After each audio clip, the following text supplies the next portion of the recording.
that are in sin so that he can set them free to be free. Amen. యేసుక్రీస్తు వారు పాపములో ఉన్న వారిని విడిపించడానికి ఆయన వచ్చాడు. But the love that Jesus had for this woman, the Pharisees and the scribes couldn't understand. యేసుక్రీస్తు వారికి పాపి ఎడల ఉన్న ప్రేమను శాస్త్రులు పరిసయ్యులు గుర్తించలేకపోయారు. There's nothing in your life. There's nothing in your life. మన జీవితంలో ఏదీ లేదు కానీ that Jesus Christ does not have the power to forgive you. దేవుడు మనలను క్షమించలేని పాపం.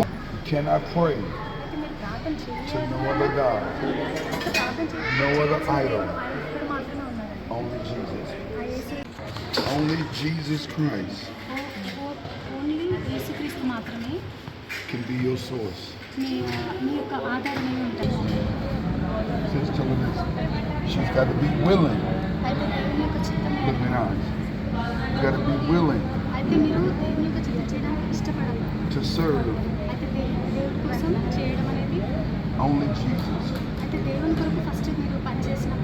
If you surrender to Jesus, He's going to take good care of you. But you have to make your mind. You can't serve two masters. Jesus Christ is the only way.